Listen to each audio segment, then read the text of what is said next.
Praise the Lord. अजीजों, हम शारीरिक मन या आत्मिक मन से सोच सकते हैं, पसंद हमारी है। अफसोस की बात है कि बहुत से लोग अपने पूरे जीवन ऐसा विचार सोचते जीते हैं। कभी यह महसूस नहीं किया कि उनका दुश्मन शैतान उनके सभी नकारात्मक, निराशाजनक, भयभीत और संदेह से भरे विचारों का स्रोत है। उन्होंने कभी एहसास नहीं किया या एहसास नहीं होता कि वे अपनी सोच रख सकते हैं। अगर वे चुनते हैं तो वो गलत विचारों को काटकर जो परमेश्वर के वचन से सहमत नहीं है, उन्हें उनके साथ बदलें जो परमेश्वर के वचन से सहमत है। हम देखें दूसरा कुरिन्थियों 4 बाब उसकी 8वीं और 9वीं आयत में परमेश्वर का वचन कहता है, हम चारों ओर से क्लेश तो भोगते हैं पर संकट में नहीं पड़ते, निरुपाय तो हैं पर निराश नहीं होते, सताए तो जाते हैं पर त्यागे नहीं जाते, गिराए तो जाते हैं पर नष्ट नहीं होते। पौलुस ने उस समय का वर्णन किया जब वो अन्य मसीहों में विश्वास में बहुत मुश्किल परिस्थितियों का सामना किया या उसने उन सब चीज़ों का अनुभव किया। ये विचार उसने व्यक्त किए। और यदि हम देखें दूसरा कुरिन्थियों 4 बाब उसके 18वीं आयत में परमेश्वर का वचन कहता है, और हमने तो देखी हुई वस्तुओं को नहीं परंतु अनदेखी वस्तुओं को देखते रहते हैं, क्योंकि देखी हुई वस्तुएं थोड़े ही दिन की है परंतु अनदेखी वस्तुएं सदा बनी रहती हैं। पौलुस और जिन लोगों की उन्होंने सेवा की, उन्हें पता था कि उनके पास बुरी परिस्थितियां थीं, और मुझे यकीन है कि उन्होंने उन चीज़ों को देखा है, लेकिन वे कुछ और ही देख रहे थे। उन्होंने यीशु को देखा और उद्धार के विषय में उनके वायदों को देखा। उन्हें न केवल प्राकृतिक आँखों से देखा बल्कि आध्यात्मिक आँखों से भी देखा। उन्होंने उन चीज़ों को अपने दिल से देखा जो वे अपनी प्राकृतिक आँखों से नहीं देख पा रहे थे। फिर भी उनका मानना था कि वो बहुत आलसी हैं। हम परमेश्वर पर विचार करते हैं, भले ही हमें उसे अपनी प्राकृतिक आँखों से देख सकें। हम सरदूतों पर विश्वास करते हैं, हम गुरुत्वाकर्षण में विश्वास करते हैं। वास्तव में ऐसी कई चीज़ें हैं जिन पर हम विश्वास रखते हैं, हालांकि हम उन्हें नहीं देखते हैं। तो हम क्यों नहीं मान सकते कि परमेश्वर काम कर रहा है, जबकि हम इंतज़ार कर रहे हैं, भले ही हमें अभी तक कोई सबूत नहीं दिखता। हमने ऐसा करने के लिए खुद को प्रशिक्षित नहीं किया है। हमारा आलसी जीवन हमारे भीतर है। हमारे अंदर क्या चल रहा है? हमारे विचार और हमारे दृष्टिकोण, वो हमारे परिस्थितियों के मुकाबले में ज़्यादा महत्वपूर्ण है। इससे कोई फ़र्क नहीं पड़ता कि हमारे आसपास की परिस्थितियाँ कितनी ही मुश्किल हैं। अगर हम एक अच्छा रवैया बनाए रखते हैं और परमेश्वर के वचन पर आधारित सकारात्मक विचारों पर रहते हैं, तो हम शांति और खुशी का अनुभव कर सकते हैं। मेरा मानना है कि जेल में कैदी व्यक्ति जिसने सकारात्मक सोच और एक अच्छा रवैया रखना सीखा है, वह उस व्यक्ति की तुलना में अधिक स्वतंत्र हो सकता है जो समाज में रह रहे हैं। लेकिन घृणा, कड़वाहट और नकारात्मक दृष्टिकोण से भरा हुआ है कोई भी अच्छी तरीके से चीज़ों पर विचार करके और आशा की दृष्टि को बनाए रखने के द्वारा तुरंत अपने जीवन की गुणवत्ता में सुधार कर सकता है। हमारे पास अच्छी परिस्थितियाँ, बहुत पैसा, अच्छी नौकरी और एक अच्छा परिवार हो सकता है, लेकिन फिर भी एक दुखी जीवन हो सकता है। इन सब चीज़ों के बावजूद दुनिया की सारी खुशियाँ हमारे पास है, लेकिन हमारा एक दुखी जीवन हो सकता है क्योंकि हम नाराज़ हैं, स्वार्थी हैं और शायद किसी से नाराज़ हों जिसने हमें अप्रसन्न किया है। लेकिन हम मुश्किल परिस्थितियों में भी रह सकते हैं, अकेले रह सकते हैं, और जीवित रहने के लिए हमारे पास बहुत कम पैसे हो सकते हैं। फिर भी अगर हम आभारी हैं और दूसरों के लिए आशीर्वाद देने की कोशिश कर रहे हैं, तो ये शांति और खुशी है। आपका रवैया और आपके विचार आपके हैं, और यदि आप नहीं चाहते हैं तो कोई भी आपको बुरा विचार करने के लिए मजबूर नहीं कर सकता है। पवित्र शास्त्र में इस बात का कोई सबूत नहीं है कि उन 13 वर्षों के दौरान जब वो परमेश्वर के लिए इंतजार कर रहा था तब यूसुफ के पास आशा और अच्छे रवैये के अलावा कुछ भी नहीं था। उसके जीवन के लिए उनका सपना था। उन्होंने इस पर हार नहीं मानी, भले ही उनकी परिस्थितियों में कुछ भी संकेत ना दिया गया था कि ये कभी सच होगा, कि वो कभी जेल से छूटेंगे। अब्राहम ने परमेश्वर से वायदा किया कि उसे बच्चे होंगे, कि पूर्ति को देखने के लिए उसने 20 साल तक इंतज़ार किया। मुझे यकीन है उसके पास विश्वास खोने के कई अवसर थे, लेकिन हम इसे बाइबल में पाते हैं कि भले ही उसके पास आशा करने का कोई कारण नहीं था, फिर भी उन्होंने विश्वास किया। उन्हें विश्वास था कि उनके सपने सच हो जाएंगे और वह परमेश्वर के वादे की पूर्ति को होते हुए देखेगा। यहाँ तक कि जब उसने अपने शरीर की अक्षमताओं और सारा के गर्भ की बाधाओं पर विचार किया, तब भी उसने परमेश्वर पर विश्वास किया। अविश्वास का कोई भी रूप उसे परमेश्वर के वादे से डरा नहीं सकता है। वो दृढ़ हो गया। उसने परमेश्वर की प्रशंसा और महिमा की। वह दृढ़ हो गया क्योंकि उसने परमेश्वर को प्रशंसा और महिमा दी। इब्राहिम उन चीज़ों के बारे में सोच रहा होगा जो परमेश्वर ने उसके पूरे जीवन में उसके लिए किया। या महिमा परमेश्वर की सभी उत्कृष्ट का अभिव्यक्ति है। इसलिए एक बार फिर अब्राहम अतीत में किए गए सभी महान कामों पर विचार कर रहा होगा। अच्छी सोच को याद रखने और सोचने के उसके चुनाव ने उसे मजबूत रखा। जब वो परमेश्वर के प्रतीक्षालय में था, यानी कि उसके वेटिंग रूम में था, तब वो उसकी प्रतीक्षा कर रहा था। क्या आप इस समय अपने जीवन में परमेश्वर के प्रतीक्षालय में हैं?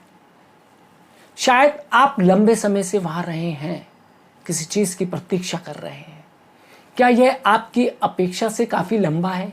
आपके विचार क्या हैं और आपका रवैया क्या है? मैं आपको उन विचार और दृष्टिकोण का चयन करने का आग्रह करता हूं जो आपको परमेश्वर पर धैर्यपूर्ण इंतजार करने में सक्षम बनाएंगे, जो सभी चीजों को अच्छी तरीके से करता है। आशा कुछ ऐसा नहीं है जिसे हम महसूस करने के लिए इंतजार करना पड़े, या कुछ ऐसा है जिसे हम अपने साथ रखने का फैसला कर सकते हैं, चाहे हमें परिस्थितियां कितनी भी मुश्किल लगें। परमेश्वर वायदा करता है कि हम आशा के कैदी बन जाएं तो वह हमें हमारे पूर्व आशीषों के दुगना बनाएगा, यानी कि जितनी आशीषें हैं उससे डबल परमेश्वर हमें आशीष देगा। यदि हम देखें जकरिया नबी की पुस्तक 9 बाब और उसकी 12वीं आयत में परमेश्वर का वचन कहता है, हे आशा से धरे हुए बंदियों, गढ़ की ओर फिरो, मैं आज ही बताता हूं कि मैं तुमको बदले में दूना सुख दूंगा। दूसरे शब्दों में, यदि आप इस बिंदु पर आशा के साथ बंद होने के इच्छुक हैं, जहां आप इतनी उम्मीद कर रहे हैं कि इससे कोई फर्क नहीं पड़ता कि आप क्या उम्मीद कर सकते हैं, तो परमेश्वर आपके जीवन में जो कुछ भी खो चुके हैं उसे बहाल करेगा और आपको दोहरी आशीषें देगा। उम्मीद केवल ये नहीं कि चीज़ें अच्छी तरीके से हो जाए, ये वो शक्ति है जो सफलता प्रदान करती है। जब हम इसे दृढ़ता से पकड़ते हैं, जबकि हम इंतज़ार कर रहे हैं, सबसे अधिक उपयोगी चीज़ों में से एक है जो हमें विश्वास में मजबूत और आशा से भरे रहने में मदद कर सकती है। वो है परमेश्वर के वचन, उसके वादे पर परिश्रम पूर्वक अध्ययन और ध्यान रखना। परमेश्वर के वचन में शक्ति है जो लोगों को प्रोत्साहित करेगी। उनकी आशा परमेश्वर पर है। भजनकार दाऊद एक जवान आदमी जिसने परमेश्वर द्वारा दिए गए वादे को देखने के लिए 20 साल तक इंतज़ार किया। जी हाँ, दाऊद ने भी 20 साल तक इंतज़ार किया। यदि हम देखें भजन संहिता 130 और उसकी 5वीं आयत में परमेश्वर का वचन कहता है कि मैं यहोवा की बाट जोता हूँ, मैं जी से उसकी बाट जोता हूँ और मेरी आशा उसके वचन पर है। आशा को एक आधार की ज़रूरत है। याद रखिए, आशा को एक आधार की ज़रूरत है। आशा करने का एक कारण होना चाहिए। और दाऊद ने कहा कि मैं उसके कारण परमेश्वर का वचन था, उसकी आशा का आधार परमेश्वर का वचन था। दाऊद ने अपने वचन को पूरा करने के लिए बस परमेश्वर की वफादारी में भरोसा रखा। यदि देखें भजन संहिता 37 और उसकी 34वीं आयत में परमेश्वर का वचन कहता है, यहोवा की बाट जोता रहे और उसके मार्ग पर बना रहे, और वह तुझे बढ़ाकर पृथ्वी का अधिकारी कर देगा। उम्मीद के साथ प्रतीक्षा करना हमारे जीवन में विजय को सफलता पूर्व देखने का एक पहलू है, लेकिन उनके तरीकों का पालन और बाट जोड़ने का एक और पहलू है, वो है उम्मीद है कि हम सभी आज्ञाकारिता के महत्व को जानते हैं, लेकिन हमें यह भी महसूस करना चाहिए, इससे कोई फर्क नहीं पड़ता कि अच्छे समय में यह कितना मुश्किल हो सकता है। यह और भी मुश्किल है जब हम खुद को परमेश्वर के प्रतीक्षालय में कठिन परिस्थितियों का सामना करते हुए पाते हैं और हमने लंबे समय से कोई बदलाव नहीं देखा है, कुछ नहीं हो रहा है, सब चीज़ें नॉर्मल हैं, वैसी की वैसी हैं, लेकिन हम अपनी प्रार्थनाओं का इंतज़ार कर रहे हैं। उन समय के दौरान हम हमेशा सही चीज़ें करना महसूस नहीं करते, जैसे दूसरों के प्रति दयालु और प्रेममयी होना या सेवा करना और देना। जब हमारे जीवन में तनाव और दबाव होता है तो आत्मा का फल प्रदर्शित करना अधिक कठिन होता है। प्रार्थना करना या परमेश्वर के वचन का अध्ययन करना भी मुश्किल हो सकता है। हालांकि ये वो समय है जब ये सबसे महत्वपूर्ण है, सही चीज़ करना, जबकि सही बात हमारे साथ सही नहीं हो रही। संभवतः सबसे शक्तिशाली चीज़ों में से एक है जो हम कर सकते हैं। पौलुस हमें सटीक काम करने में ना थकने के लिए कहता है। यदि हम निराश नहीं होते हैं तो उचित समय पर हम फसल काटेंगे। परमेश्वर चाहते हैं कि हम विश्वास से चलें, और विश्वास से चलने का अर्थ है कि हम दृष्टि से नहीं चलते हैं या जैसा हम महसूस करते हैं, लेकिन जो हम जानते हैं सही है। और सही चीज़ करना केवल इसलिए क्योंकि ये सही है एक बहुत ही शक्तिशाली चीज़ है। ये स्पष्ट रूप से घोषित करता है कि हम परमेश्वर पर भरोसा करते हैं और हमारे कार्यों के माध्यम से उसे सम्मानित करने के लिए प्रतिबद्ध हैं। चाहे कोई भी परिस्थिति हो, जब हम दृढ़ और अचल होते हैं, हमेशा परमेश्वर के कामों में बढ़ते रहते हैं। हमें वायदा किया जाता है कि हमारा काम व्यर्थ नहीं होगा। मैंने कई बार सोचा है कि काश परमेश्वर आकर मेरे साथ बैठे और मुझे बताए कि वे क्या चाहते हैं, कि मैं क्या करूं। मुझे यकीन है कि आपने कभी अपने जीवन में कुछ ऐसा ही सोचा होगा। ऐसा लगता है कि ये चीज़ों को बहुत आसान बना देगा, लेकिन लगता है कि परमेश्वर के पास अलग विचार है, क्योंकि ये वो नहीं है जो वो करना चाहता है। अगर वो चीज़ों को हमारे तरीके से करना चाहता है तो हमें सीखना होगा कि हमें कैसे उसके तरीकों से चीज़ों को करें। वो चाहता है हम उस पर भरोसा करें, भले ही वो चुप हो, खामोशी हो, शांति हो। जब हम देखते हैं कि परमेश्वर हमारे जीवन में कुछ भी नहीं कर रहा है और हम कुछ भी नहीं सुन पा रहे हैं, हम महसूस कर सकते हैं कि हम अंधेरे में घूम रहे हैं, एक भूल भुलैया में अपना रास्ता खोजने की कोशिश कर रहे हैं। यद्यपि इस तरह के समय हमारे विश्वास को चुनौती देते हैं। कई बार हमारे जीवनों में ऐसा होता है, वे हमें एक महत्वपूर्ण सबक सिखा सकते हैं। परमेश्वर पर भरोसा करें जब वो चुप है, तब भी सिर्फ इसलिए कि वो चुप है, इसका मतलब ये नहीं है कि वह कुछ भी नहीं कर रहा है। पुराने नियम और नए नियम के बीच 400 साल का अंतर है। इन 400 साल परमेश्वर चुप थे, लेकिन उस समय ऐसी चीजें चल रही थी जो वास्तव में लोगों को मसीह के आने के लिए तैयार कर रही थी। बाइबल बताती है कि समय की पूर्णता में यीशु मसीह का जन्म हुआ था। परमेश्वर के पास हमेशा चीज़ों के लिए उचित समय होता है। जब वो तैयार होता है तो वह बोलता है, और जब वो करता है तो सुनना और इंतज़ार करना हमारा काम है। एलिया नबी ने लोगों से भविष्यवाणी की कि कई सालों तक बारिश नहीं होगी। 3 साल 6 महीने तक बारिश नहीं हुई। लोग गंभीर सूखे से पीड़ित थे और ये काफ़ी संभावना है कि एलिया बहुत लोकप्रिय नबी नहीं था। मैं कल्पना करता हूं कि वे सूखे के बारे में परमेश्वर से कुछ नया सुनना चाहता था।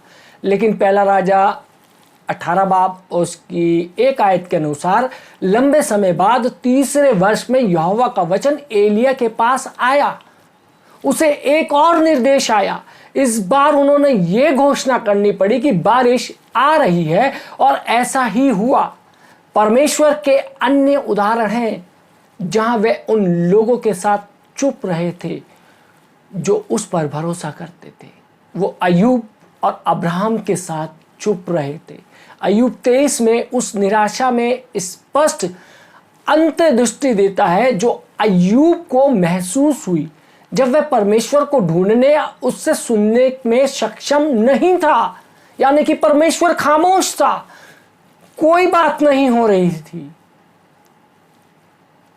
यदि हम देखें अय्यूब 23 बाब उसकी 3, 8 और 9वीं आयत में वचन कहता है कि भला होता कि मैं जानता कि वे कहाँ मिल सकता है, तब मैं उसके विराजने के स्थान तक जा सका। देखो मैं आगे जाता हूँ परंतु वे नहीं मिलता, मैं पीछे हटता हूँ परंतु वे दिखाई नहीं पड़ता। जब वे बाईं ओर काम करता है तब वे मुझे दिखाई नहीं देता। वे दाहिनी ओर ऐसा छिप जाता है कि वो मुझे दिखाई ही नहीं पड़ता। अब परमेश्वर की इस भयानक चुप्पी के बीच में बोलते हुए अय्यूब के विश्वास को सुने। अय्यूब 23 बाब और उसकी 10वीं आयत। यहां पर वचन कहता है, परंतु वो जानता है कि मैं कैसी चाल चलता हूं और जब वह मुझे तालेगा तब मैं सोने के समान निकलूंगा। भले ही अय्यूब ने परमेश्वर को नहीं देखा या नहीं सुन पा रहा था, उसने कहा कि उसका मानना है कि परमेश्वर उसे देख रहा है और उसके बारे में चिंतित है। अब्राहम ने अपने इकलौते पुत्र इसहाक के समर्पण के संबंध में परमेश्वर की चुप्पी के साथ निपटाया। परमेश्वर के प्रति अपनी वफादारी और आज्ञाकारिता का परीक्षण करने के तरीके के रूप में परमेश्वर ने इब्राहिम को अपने बेटे को बलिदान देने का निर्देश दिया था और उसने इसहाक को नुकसान ना पहुंचाने के लिए अब्राहम से बात करने के लिए आखिरी पल तक इंतजार किया था। वो परमेश्वर की वफादारी से इतना आश्वस्त था। उन्होंने महसूस किया कि यदि उन्होंने इसहाक को बलिदान कर डाला तो भी परमेश्वर उन्हें मृतकों में से उठाएगा, यानी कि इसे जिंदा कर देगा। मैं ऐसे किसी घटना से नहीं निकला जो इतनी तीव्र थी जैसे अय्यूब या अब्राहम के वर्णन किया गया है, लेकिन मैंने परमेश्वर से सुनने के समय के बीच की चुप्पी की लंबी अवधियों का अनुभव किया है। ये कठिन समय है जब हम यह सोचते हैं कि परमेश्वर हमारे साथ नहीं है या तो वो हमारी परवाह नहीं करते। हम यह भी सोच सकते हैं कि हमने परमेश्वर से सुनने की अपनी क्षमता को खो दिया है। मैंने कई वर्षों से खुद को मजबूर किया परमेश्वर से सुनने की जिम्मेदारी लेने की कोशिश कर रहा था, लेकिन आखिरकार मुझे एहसास हुआ कि अगर परमेश्वर मुझसे कुछ कहना चाहते थे तो उनके पास ये सुनिश्चित करने के लिए कई तरीके थे। परमेश्वर से सुनने की कोशिश करना और निराशा महसूस करने के बजाय जब आप उसे सुन नहीं पाते हैं, सिर्फ भरोसा करें, सिर्फ विश्वास करें कि जब परमेश्वर आपसे बात करना चाहता है तो वह खुद को स्पष्ट रूप से ज्ञात करा देगा। अगर परमेश्वर जानता है कि आप वास्तव में उसकी आवाज़ सुनना चाहते हैं और उसका पालन करने के लिए तैयार हैं तो वो बात करेगा जब समय बिल्कुल सही हो। जी हाँ, जब समय बिल्कुल सही हो। समय की परिपूर्णता में या नियमित समय पर परमेश्वर ने फिर से एलिया से बात की और वे आपसे फिर से बात करेगा। यदि परमेश्वर चुप है तो आपके पास 6 चीजें हैं करने को। पहली, जब परमेश्वर चुप है बस वो करते रहें जो उसने आपको पिछली बार, जब आप मानते हैं कि आपने उसे सुना था, जो उसने करने को कहा था, उसे करते रहें। दूसरा, परमेश्वर की चुप्पी आपके लिए एक प्रशंसा हो सकती है। शायद वह आपको कोई विशेष निर्देश नहीं दे रहा है, क्योंकि वह आप पर सही निर्णय लेने के लिए भरोसा करता है। तीसरा, किसी और के साथ स्वयं की तुलना ना करें। बहुत से लोग आज अपनी तुलना दूसरों के साथ करते हैं। किसी और के साथ स्वयं की तुलना कभी भी ना करें। मैं उन लोगों को जानता हूं जो मुझसे अधिक परमेश्वर का वचन सुनाते हैं, लेकिन मैंने किसी से भी कभी तुलना करना नहीं सीखा है। अगर हम ऐसा करते हैं तो परमेश्वर के साथ अपने रिश्तों से संतुष्ट नहीं हो सकते हैं। हम कितना भी कह लें हमारा रिश्ता परमेश्वर के साथ है, लेकिन हम परमेश्वर के साथ अपने रिश्तों में संतुष्ट नहीं हो सकते तब हम अपनी तुलना दूसरों के साथ कर रहे हैं। और चौथी चीज, अगर आपको लगता है कि वह जवाब नहीं दे रहा है तो भी परमेश्वर से बात करते रहें। हमें खुद को व्यक्त करने की जरूरत है और परमेश्वर हमें आश्वस्त करना चाहते हैं कि हम उससे कुछ भी पूछ सकते हैं। जितनी बार जरूरत हो, बार बार हम उससे पूछ सकते हैं। और पांचवी चीज, सुनना जारी रखें, भले ही आपने लंबे समय से कुछ नहीं सुना था। परमेश्वर को सुनना जारी रखने से उसे पता चलता है कि आपका दिल आपके प्रति, यानी कि परमेश्वर के प्रति खुला है और आप उसकी प्रतीक्षा कर रहे हैं, उसका इंतजार कर रहे हैं। और छठी चीज जो है वो ये, परमेश्वर को आपको जांचने के लिए कहे, अपने आप को कि खुदा मुझे जांच, हे परमेश्वर मुझे जांच। याद रहे, शैतान हमें नुकसान पहुंचाने के लिए जिसका उपयोग करता है, परमेश्वर उसी में भलाई पैदा करने के लिए उसका इस्तेमाल करता है। जी हाँ, शैतान जिस चीज का उपयोग हमें नुकसान पहुंचाने के लिए करता है, उसी चीज का उपयोग परमेश्वर हमारी भलाई पैदा करने के लिए उसका इस्तेमाल करता है। इसलिए परमेश्वर की आवाज़ को सुनने की कोशिश जारी रखें। याद रखें, परमेश्वर खामोश नहीं है। परमेश्वर का कार्य चल रहा है, भले ही वो आपको दिखाई नहीं दे रहा है, भले ही वो आपको सुनाई नहीं दे रहा है, भले ही आपके जीवन में कुछ परिवर्तन होता हुआ महसूस नहीं दिखाई दे रहा है। इसका मतलब ये नहीं है कि परमेश्वर कुछ नहीं कर रहा। परमेश्वर कर रहा है और अपने नियमित समय के अनुसार उस चीज़ों को आपके सामने ला कर रख देगा। परमेश्वर आप सबको आशीष दे, आमीन। आइए हम दुआ मांगें। आसमान जमीन के खालिक मालिक हमारे जिंदा और अब्द खुदा, निहायत ही शुक्रगुजार हैं आज के सुंदर वचन के लिए कि परमेश्वर जिसमें हमने सीखा इंतजार करना। परमेश्वर, हम जानते हैं कि परमेश्वर, इंसान जल्दबाजी करता है और तुरंत ही उसे पाने की कोशिश करता है, लेकिन हम ये बात जानते हैं कि परमेश्वर तू हमारे विश्वासों को देखता है। परमेश्वर आए खुदावन, तो हमारे को परमेश्वर विश्वास में मजबूती प्रदान कर। एक परमेश्वर, जब हम तेरा इंतजार कर रहे हो किसी भी चीज के लिए प्रभु जी, तो परमेश्वर हम हताश और निराश ना हो, बल्कि उस समय का इंतजार करें जो खुदावन तेरी ओर से मुकर्रर है, तेरी ओर से खुदावन नियुक्त किया गया है। परमेश्वर आए परमेश्वर, आज जितने लोगों ने परमेश्वर ये वचन सुना है और जितने लोग अपनी प्रार्थना करते हैं, उन प्रार्थना के माध्यम से परमेश्वर तुझसे कुछ मांगते हैं और कुछ चीजों की प्रतीक्षा कर रहे हैं। परमेश्वर तू उनको वो सारी चीजें मुहैया करा, उनके विश्वास को बढ़ा, उनके जीवन को परिवर्तित कर। जितने लोगों ने ये वचन सुना है, ये वचन उनके परिवार के लिए आशीष का कारण, यीशु मसीह के नाम से आमीन।